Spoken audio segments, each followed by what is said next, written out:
Hey, How you doing, guys? Juan, welcome. Thank you. Thank you for having me. All right. We're going to get going here in overtime pretty quick. Everybody, you're seeing a new face with us today, Juan Sorto, or should I say, Dr. Juan Sorto. We're so Dr. proud Juan of you. Soto. Thank you. I Thank you. know. I'm glad I'm here. Thank you so much. Normally I'm running already by this time, so it's a different type of exercises I'm getting this morning, I guess. Oh, yeah. Thrill, if you're listening, we're getting background music. That music's been going for a while. Oh, okay. Although everybody kind of likes a soundtrack to their life. Maybe that's our soundtrack. Fall asleep to this music. Charles got a new plant. I haven't seen that. Yes, this one. Or wait, which I one? like that. It was a little philodendron. Yeah. Yes. I can't remember what it said when I bought it, honestly. But I like but I can keep this one alive. It has not died yet. So. Hey, you know, there's an app on your phone that you can. It's called Picture This. That you Yeah, can take a the picture of a plants and- plant and it tells Yep. you what it is. It's It the will. damnedest thing I've ever seen. Yeah. I'm gonna tell that. My granddaughter loves it. We'll see something and she'll go, okay, let me do the app. Yeah. And I'm We do like, it all the that's time. called a dandelion. Hey, everybody, let's get going with overtime. We want to welcome Dr. Juan Soto to our conversation. Juan, welcome. Did you watch the show this morning and anything that's on your mind about what you heard? Yeah, yes, I did. Thank you.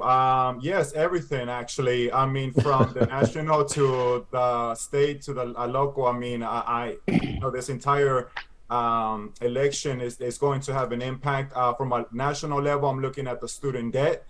Since I just recently graduated with my PhD, and I have over $200,000 in debt, and I'm looking at it from that perspective of that back and forth with the Biden administration and how no one seems to have an answer from this young millennial. From the Hispanic perspective, I'm looking at it from a local point of view where the parties are, the Democratic Party seems to be playing very much party politics instead of actually coming to the communities and talking to us like we're human beings. A clear example was this past week when Lin Miranda was in town. And by the way, I'm a huge Lin Miranda fan. I'm hoping that he'll get the EGOT, the Oscar. But when I see the my elected officials going into, you have a chance to address the community versus going to a celebrity event, it kind of, leaves a sour taste, not only in my mouth, but the rest of the community as well that I talk to on a daily basis. So there's different levels that I'm looking at from this election. And to be honest with you, I still haven't made up my mind exactly who I'm voting for too. All right. Hey, look, if my laptop dies, I'm appointing Bill King as the interim moderator with Gary Pollan second. We headed over tomorrow. If we headed over tomorrow, it could be anarchy. The nerve. The nerve. Hey, look, talking about celebrities in town, we didn't talk about Lena Hidalgo block walking with Jane Fonda. In terms of, just gathering votes, Bill, if you're in a dogfight, how many votes you think block walking with Jane may have attracted for the incumbent? 0. Yeah, no. Depends upon where you're walking. Now I'm gonna tell you what. If I had been running Lena's campaign, I'd have told her to get her ass over there to the super neighborhood meeting. Amen. Yeah. Because I mean, you're talking about hundreds of activists who really know these issues, and if you really the problem I've really developed with Lena over the last 4 years here is she clearly has no interest in running the county. All she's doing is using the county judge to set up her race for whatever the next, election is. And that's, they're supposedly trying to think that she'd be a statewide candidate, which is Joe. You know, it's ridiculous in my mind. But I'm so sick of these candidates. And there's a couple of people in the mayor's race coming up who are like this too. They don't have any interest in being mayor. All they care about is having a platform so they can then go off and run for some other office. I want some people that are going to solve some damn problems here, because we got plenty of them to deal with. And you go talk to Juan and tomorrow's group and listen to those neighborhoods. I went to every neighborhood in the city in the mayor's race, and all of them have problems. They're unique to those neighborhoods. And if you're going to be running the city or running the county, you need to get out there and find out what those problems are so you'll know how to deal with them when you get elected. Yeah, Agree. you know, I wrote the lead in to my report that night is you can't get any more grassroots than the Houston Super Neighborhood Alliance. They are the people who care. They're the people who network. They are the folks who are trying to, who other people look to saying, well, how should I vote on this? And I just could not believe that someone who actually is acting like they want to win, gave the Heisman. You know what? You know the Heisman. I'm not going to your event. I can believe it. I mean, listen. I'm gonna tell you what I'd have dropped when I was running. I would have dropped there's not a single thing that I wouldn't have dropped to go to that meeting, you know. But here's the thing. This goes back to what we were saying before. The Democratic Party, it's a class divide issue more than it's a race divide issue. They are catering to this elite class, which is why she spends time with Jane Fonda. She spends time with Lin-Manuel Miranda. She spends time with Hillary Clinton. She spends time with Nancy Pelosi. She's had events with all those people, but she has not been to community events. And it's very similar for a lot of other Democrats who are high profile. They've spent a lot of time courting the media, courting these elitists, courting folks with a lot of money, but not spending time with grassroots folks. And that's just what it is. That's what we've seen. You know, they have a much higher interest in catering to those needs than they do to the needs of Charles, I'm going to disagree. If you're using Lina Hidalgo as an example of the Democratic Party, she is not the example of the Democratic Party. She's an example of someone who was accidentally, elected into office and then didn't seize the opportunity to bring people around her that knew what was going on and to be a good leader. She's not symbolic of the Democratic Party. I'm sorry. But for 4 she's years, symbolic I think of she, who I is. don't, 4 years, I think as she Politico is, wrote Sue. headlines saying she's the future of the Democratic Party, all this. No one ever pushed back. Look, I know a lot of good Democrats, but the Democratic Party, the future of the Democratic Party. No one ever pushed look, back. the Democratic Convention froze all the white women out. You know, they completely froze them out of the convention. I mean, this is all about.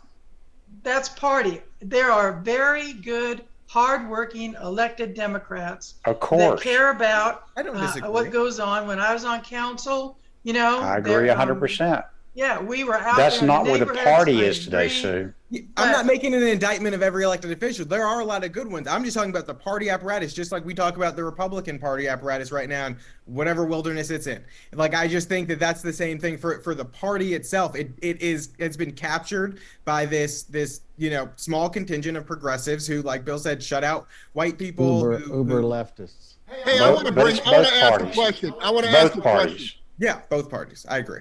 Look, this is for Juan Sarto, number one, who has an incredible personal story of coming to this country and I guess, volunteering for his community, working his tail off to get his PhD.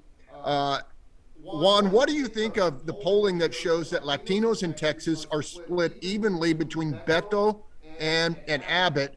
Does that surprise you? It does not.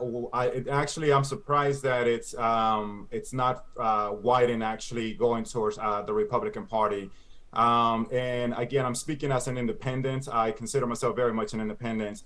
And so earlier I was listening to the conversation about that very issue, right? The Latino Hispanic voter. So we go back to this thing about classism. And one of the things that I asked Mueller during the candidate forum was, what is her definition of being a Hispanic? Because each one of us have a different definition. I am a first generation. My parents, my mother came to this country twice as a migrant from El Salvador, escaping the Civil War. And so it was the reason why I asked Mueller that question about what does it mean to be a second generation Hispanic was because there was a Houston Chronicle open piece that came out exactly about a day later when the Chronicle endorsed Mueller for her campaign.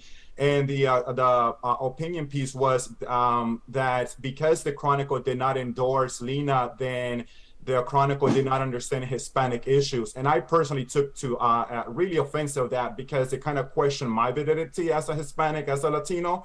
And so just because you have a name under your belt that has a Hispanic surname doesn't necessarily mean that I'm going to necessarily vote for you, especially when I see, for example, Kago, and who's not in my district, but as a super neighborhood president or former chair, I should say, I spent a substantial amount of time going to all these super neighborhoods from Kingwood to A-Leaf to Spring Branch.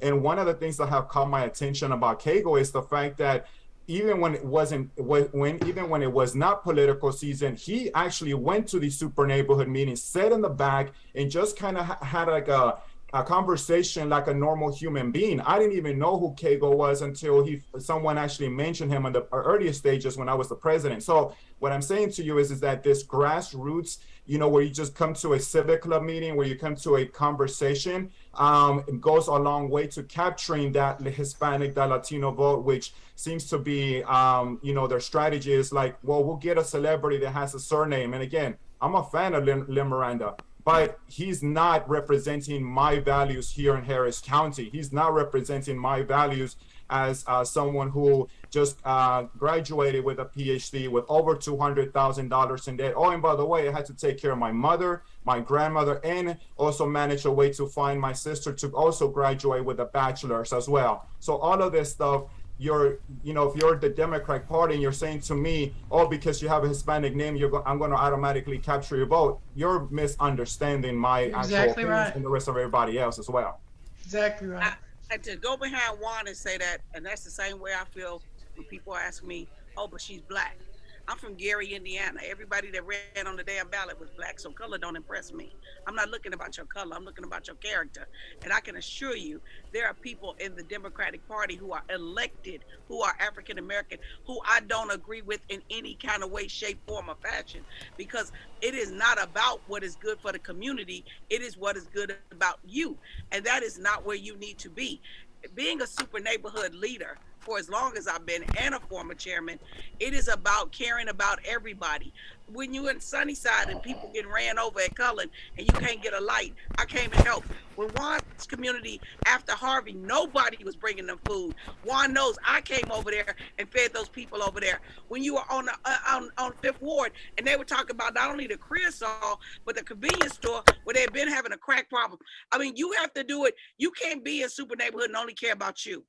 And one thing Juan brought up, Kago is one of the only commissioners that used to come to our meetings before it wasn't even election time because he cared about the community. And I believe he's going to be fine.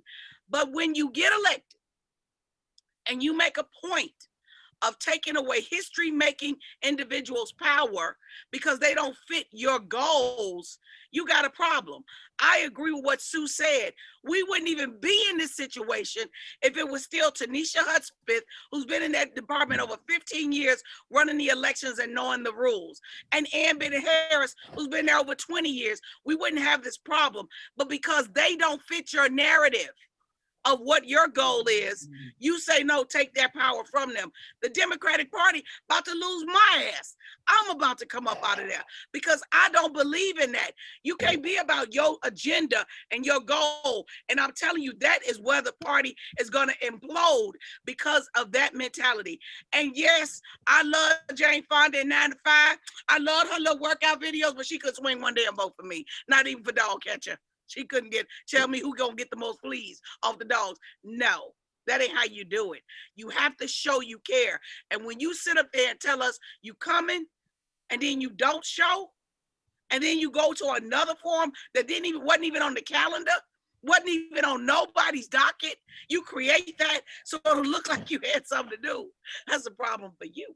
And I'll be at West Grayland and everybody know y'all. Come over there and visit me. I'll be there. Juan, I wanted to tell you, you did a wonderful job the other night in the interview. It was very, very good. And look, Hey, when I was on council, if you don't understand that the super neighborhoods are the heartbeat of this city, because people in super neighborhoods they're with their neighborhoods where they're involved in their communities. They're the ones that know what's going on in this city and what the needs are. It was a terrible mistake for her not to show up, and good for Mealer for showing up. And I thought she did a very good job. All right, I'm not going to preview much, but I believe we're going to see some really hardcore data tomorrow that shows just how big public safety and crime are playing in this local election. But we've got Dr. Sorto here, and you talk to people all over the city. What are they telling you about crime? Listen, one thing that people don't realize about the police and community relationship is that it's, on the grassroots level, it's pretty solid. I mean, the HPD has had and continues to have this PIP program, right? Can't think of the actual acronyms, but they meet once a month with the community, right where I live, Northeast Houston Police Station. I tell you this one thing, for those who are watching and maybe asking, okay, where are these communities, right? Or where can I meet my super neighborhood and all that? Go to your local police station and ask them when is their next PIP meeting. And I guarantee you that when you show up to this meeting, half of the time, those meetings are standing room only. So you have a good, most communities have a really great relationship with HPD in understanding the problems.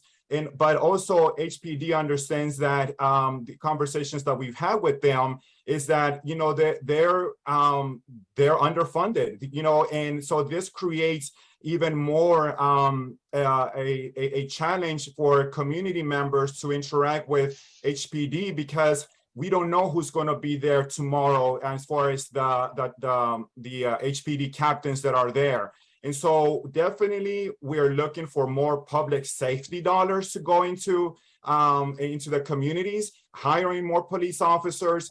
And so the communities that I interact with feel the same way, is that crime is the number one issue next to obviously the economy. But when we're looking at from a local perspective, it is 100% crime. And so, yeah, that's really where everyone seems to be in agreement when you attend these PIP meetings and the super neighborhood meetings as well. Okay, Gary Pollan, here comes your hanging curveball. You ready for it? Knock it out of the park? Yes. We keep hearing from a whole range of folks that, it's not just Houston. All cities have seen this increase in crime. Is that running thin? Does that get any traction in Houston neighborhoods? No, nobody cares. Nobody cares about Chicago. Nobody cares about Los Angeles and New York. They care about Houston and Harris County. And here we have a runaway crime problem and people know it. So that's just a lame excuse by politicians who've already failed. A couple of other comments. It tells you how tone deaf the Lina Hidalgo campaign is, that her big deal is to bring in Jane Fonda and Lin-Manuel Miranda. That's her idea. So who is she playing to? The East Coast elites and the West Coast elites. Nobody in Houston, I don't think, except the radical white liberals, care what these people think politically. They can admire them as artists, which I do, as Tamara said. But it just tells you that the campaign is tone deaf.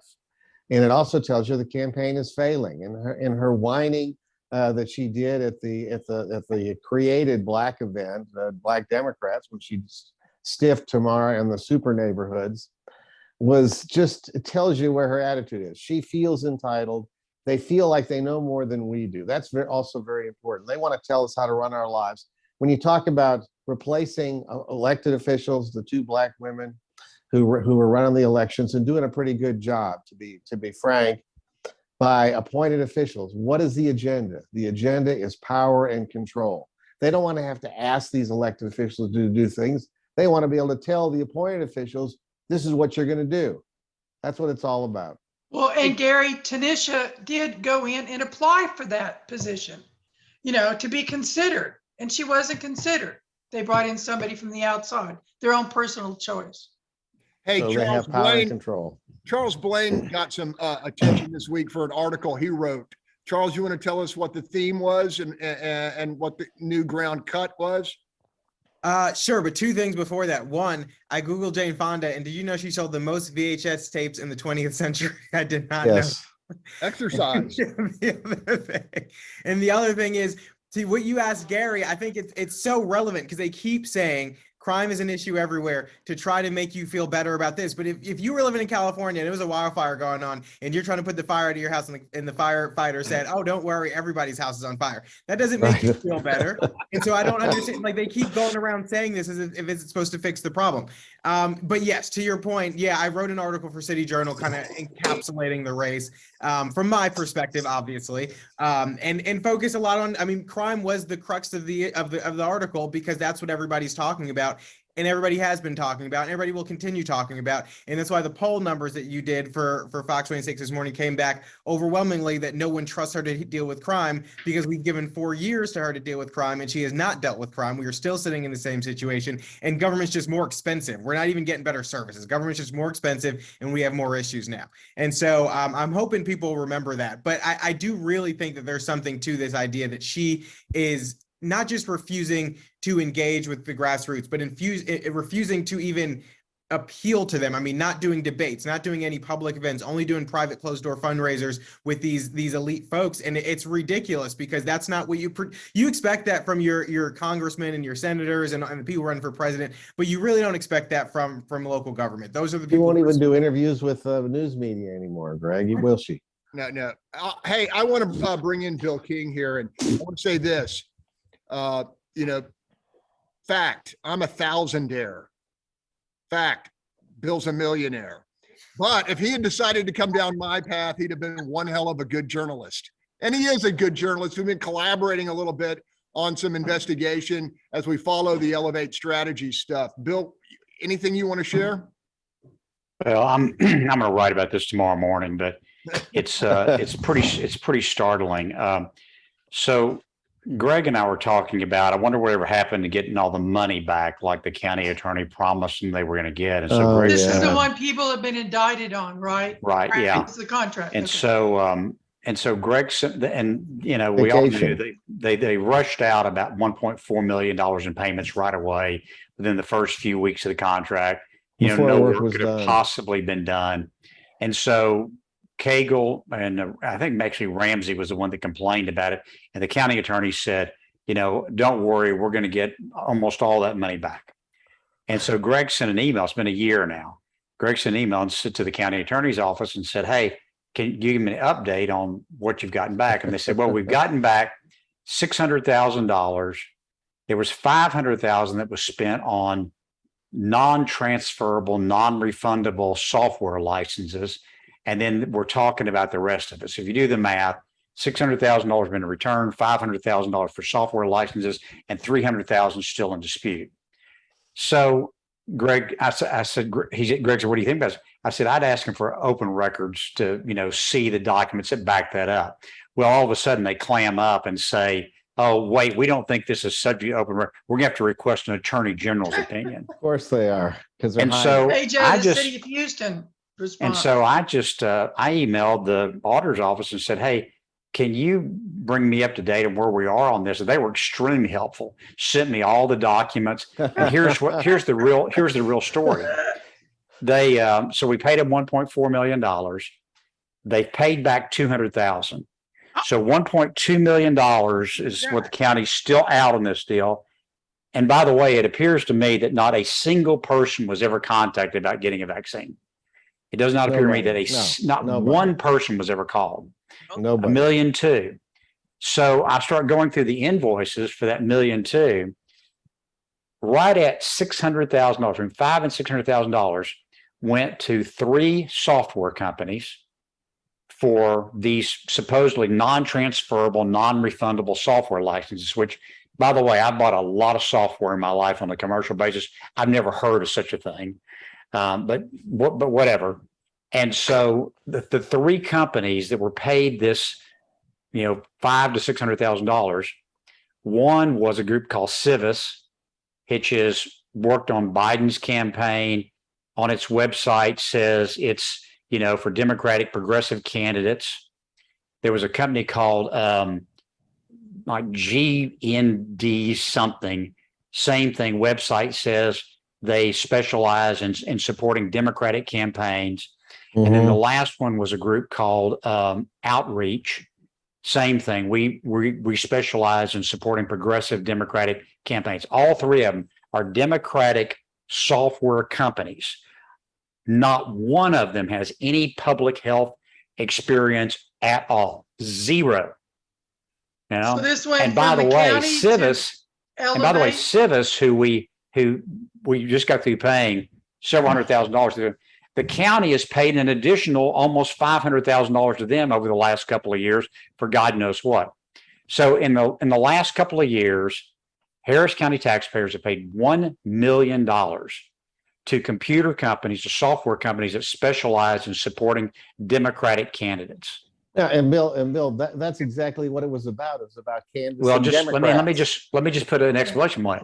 Yeah. If you go back and look at Alex T's texts, there is one where one of the people is asking, why are we expanding? Why is Lena making all these changes? And he says, I think it's because she thinks it will help with the campaign. Right. But if that's what Absolutely. she wants, we just have to go along with her. Now, this is just, if she is not indicted right after the election, win or lose, I will be flabbergasted. This is the worst misapplication of money. And by the way, if these are Republicans going out and hiring Republican strategists, I would be just as furious about this as I am. Because look, we had 11,000 people die in Harris County from COVID. 11,000 people. How many people? Let's just take that $1 million. Let's not even worry about the whole 11 million. Just take that $1 million and go give it to El Centro de Corazon or to the Denver Clinic or to Legacy or any of these FQHCs. Give them that $1 million and let them go get, shots in the arms of people. And you would have saved hundreds of lives. I promise you. And instead of doing that, they spent the money for political purposes to try to make sure she gets reelected. And it's absolutely the most atrocious thing I've ever seen in my life. So Bill, it went from them to Elevate Strategies. Elevate Strategies. It's a laundering. Paid for this. Okay. Right. All right. And does Elevate Strategies now own the licensing? Well, that's a great question. So if these were, the invoices say that they're right to use the software for 1 year. So Elevate owns that at this point in time. And the question is, who's been using it for the last year? Right. And then Elevate Strategies got paid, within 2 weeks? It was about a month. They got paid everything. Before work was really done. And you're not supposed to get paid by the county until your work is done. Right. So the bill just said about the $1 million that could have been used, giving it to these grassroots health people, that they could have done this. In addition to that, do you know how many people got evicted because they didn't have any, they said they didn't have any more rent relief from the COVID funds. They had it. $1 would have saved a lot of people from being out on the street. But my problem with all this that Bill is saying is that we're saying this on overtime. This needs to be put in a press release and sent out to every damn media outlet in this city so that people can see. And I'm telling you, that's what that needs to be done, because Tomorrow morning. there is nobody who doesn't know somebody who died in COVID or had a family member or a friend or somebody. It'll be on my blog. It'll be in my blog tomorrow morning. My email, so send it to everybody you know. Greg needs to do a story. This is ridiculous that this was able to be done and it's still being done, and yet the county say they ain't got no damn money. And here's the problem. So many of these COVID outreach contracts have not been looked. I mean, it's not even just Harris County. I don't know if you guys saw the article last week. Fort Bend County. Same thing. How they falsified meetings, how they, played with documents, and the Fort Bend County paid them. And it's Shakira Dennis, who's a local Democratic political consultant, and her consulting group. And so, I mean, it's Rodney's protege. Don't forget the whole description. Rodney's protege. Well, he taught them the best tomorrow. Rodney taught them how to steal public money. Look, this is an out and out theft of public money. And Lena Hidalgo not only should get trashed in this election, she should go to jail for what she did. As Bill said, this is one of the most egregious evidence of public corruption we have seen in this community like forever. Hold on for a second. You know, Mark Jones did polling in the middle of the summer that showed that public integrity and government corruption was the second most important issue for the public out there. I'm going to ask Dr. Sorto, when you have conversations with folks, do they seem concerned that there is corruption within Harris County, within the city of Houston? Very much. In fact, one of the questions that I asked Mueller during the forum was about this elite, these boards and commissions, right? Because they're supposed to be, you know, they're created from different panels and experts, but oftentimes when you see these boards and commissions created, they leave out one of the very important key elements, in my opinion, which are the neighborhood groups. For example, the Port of Houston, I remember when Jerry Davis, Councilmember Jerry Davis was during his very last term, he tried very hard to get a super neighborhood representative to serve on the Port of Houston, and he was not able to do so. So it really does, you see it from a neighborhood level when you see who's on these high-end level boards and commissions who are ultimately the ones responsible for these contracts that we're talking about, and yet they're mostly being catered to a certain political class or a certain, you know, spectrum, I should say. And I think, and the part of the reason is because if you have a super neighborhood president there, or a civic club association or HOA or whatever, we will be asking questions. We will be making very uncomfortable, you know, remarks to the rest of the people that serve on these groups. So I'm not sure how exactly this contract was.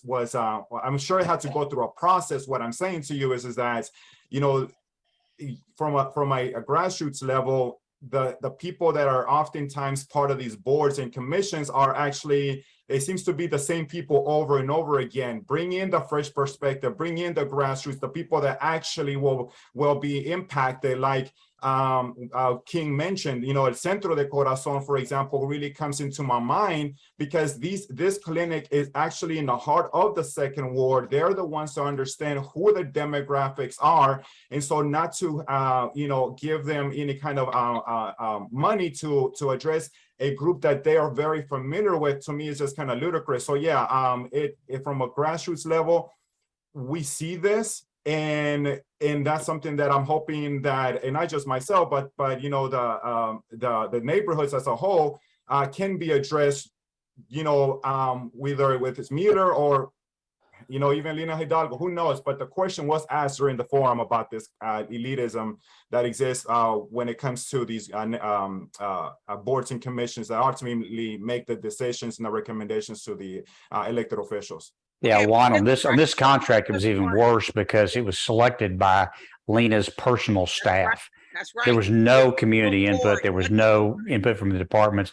It was her 3 staff people that selected the vendor. And it wasn't at UT Health that was kicked out. Right. Yeah, UT They Health had a scored. lower bid. Juan, they picked who to email this to. And who Charles just mentioned, she was one of the people that they emailed it to immediately. So they were even told what companies to send it to. But you brought up about the boards and that's not just county, that's city as well, because Charles knows that they were coming up with a advocacy committee or whatever that fake ass thing they called it at the city for crime. And I got more votes than any nominee from city council members to be a part of that board. And the mayor say, oh, hell no, not her, not her, because they don't. You're right. We will ask the hard questions. We will ask the real questions, because it, like I said, when we talk about elevate strategy, we talk about, it ain't about the people, they need to go to jail, but who died? Who's homeless? Because you were so damn concerned with your corrupt agenda that you didn't even care. I mean, it didn't matter to you as long as you got to do what your agenda was to do. And that's Democrat and Republican. You think Abbott cared about them babies freezing to death during the power grid fight? He didn't give a damn. He could care less. All he cared about is that his political cronies was going to still make $55 billion in 14 days. And that's what people need to look at when they go vote. Do you care about me? Because this ain't your fantasy for Lena Hidalgo to be the county judge. That ain't your fantasy. That's her damn fantasy. Why should you buy into that when it's going to cost you? Hey, All right, Bill. Gary, go ahead. Go ahead, Yeah, Gary. let me add here to the work that you and Bill have done on Elevate Strategies. Here's the other part of the scandal that nobody talks about. When Lena's lieutenants devised the RFP, the request for proposals, they changed the definition so all the public relations companies who would normally qualify and would get the information get sent to them automatically by the county did not go to them. Right. So they Right. limited the marketplace, so they limited the competition because the fix was in from the beginning. Yeah, it is egregious. And that's why I ran Rodney Ellis 2 weeks in a row when he stood up talking about the budget stalemate and said that the Republicans would have blood on their hands. Oh, And they're spending, $11 million on Democratic operative pass-throughs. It's sickening. I think Bill said it made him want to throw up. I at the agree with you, time. Bill. Because they were spending the rest for 2 years on storing his damn stolen art. He don't never talk about that. Where the hell we gonna get our money back from that? Sitting up there pimping out a damn broken equipment warehouse to put your personal art where you give personal tours, and you talk about people dying, people blood on their hand. How many people died because the judges were so scared of your ass that they let people out who should have never been out, but they wanted to win their re-elections? That's blood showing on your hands. Not what you say may be there. It is there. That day of remembrance, if they would have videotaped that and sent that to people, I took one. I could not do but one family telling the story about they loss. I cried all the way to my car. I couldn't sit through that. And it was standing room only. They were all out in the hallways because that is being as somebody who been there. I told y'all that with my little brother getting killed, that's a hard one. It is difficult for you to comprehend that this happened because somebody let somebody out who they knew was going to kill again and did not care.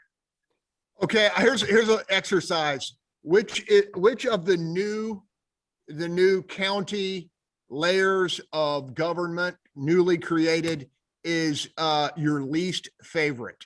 I'll start with you, Gary Polland.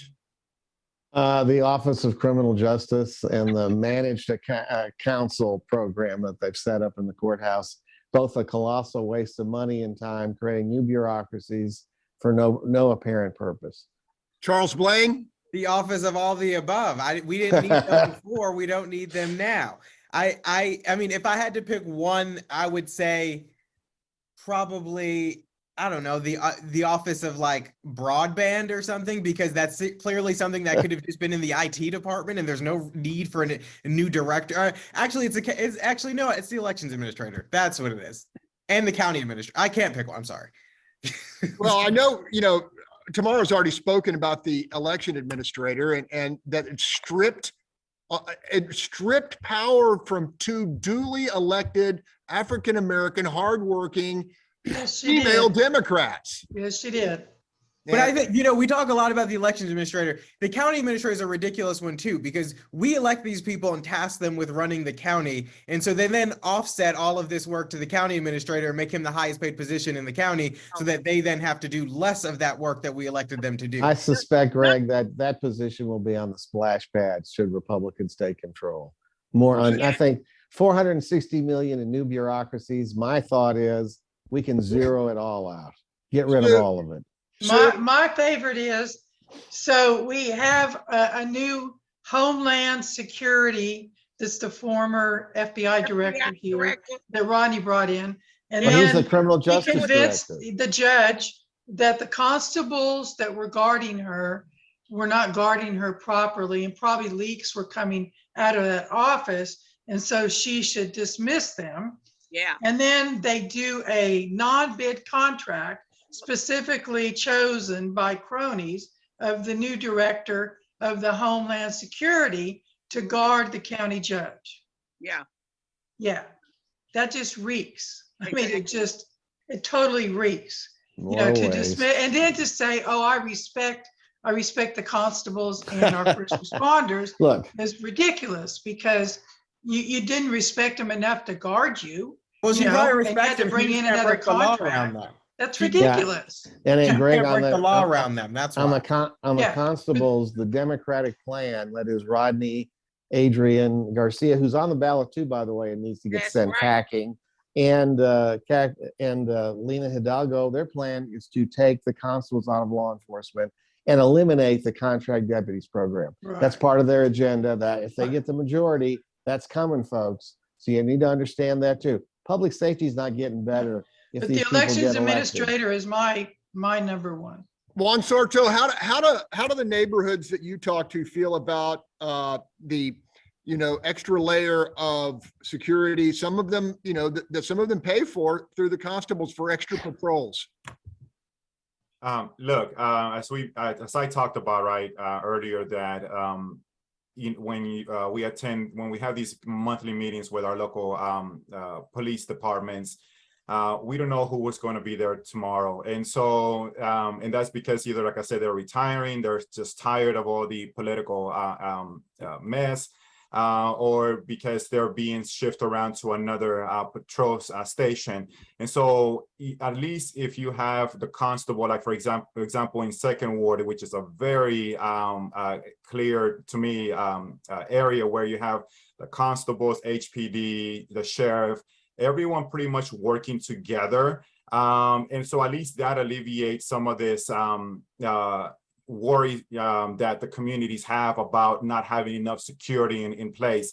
And you do have organizations that do make sure that these entities are working together, like for example in the East End and the East End Management District, which have a public safety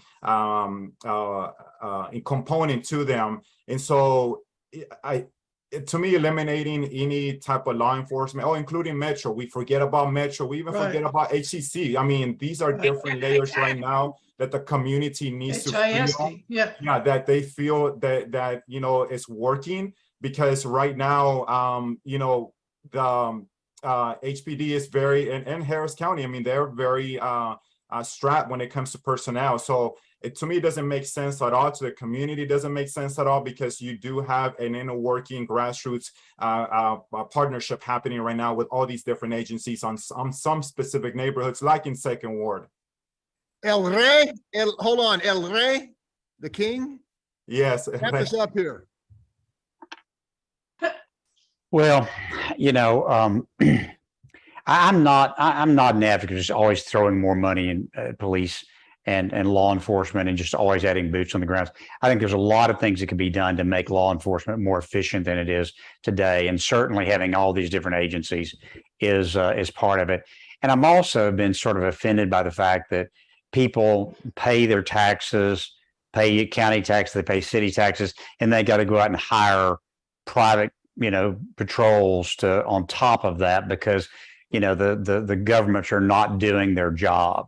So I don't think we got a perfect system, but this idea that somehow we're going to have less, we're going to get rid of this layer because they think it's all politics, it's all political power that they see it. If somebody came to me with a decent plan about how we consolidate all this, then I'd say, okay, let's take a look at that. But that's not what this is about. This is about just exercising political power to take political power away from the constables. And it's a partisan issue, because for the most part, the Democratic constables are in the areas which are really covered by HPD. And so they don't need to perform as big a law enforcement function. But when you get out to the Republican areas, those are mostly unincorporated. So they don't have cities out, they don't have city police departments out there. So when you look at constable, you look at precinct 4 and 5, they're much bigger departments because there's no city police departments out there. And to say, we're just going to get you out of law enforcement means they're not going to have any law enforcement out there. Show me a plan that actually solves this problem, as opposed to something that's based on your, enhancing your partisan power. All right, everybody. Okay, listen. Okay, everybody make a quick point, because we got to get out of here. Okay, the constable in our area, let me clarify what you're saying, Bill.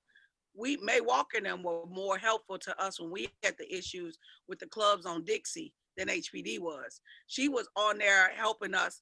I mean, when we didn't have no help, and when we had problems with people getting group homes over here and stuff, it was the constable's office that helped us in that. And so we need them. And the fact of the matter that I find, even that we having this conversation, those constables who work, they're paid by citizen dollars. What you decide to do with the money that you earn ain't the county's damn business. So for them to tell you, you can't get extra security to make you feel more secure, and that that's something they don't want you to do, that I have a hell of a problem with that, because you're not, the county not paying for that. The citizens are paying for that. And Gary is right. They attempted it in 2020 and got slapped down. Then COVID happened. If they get back in power, they're going to come after that again.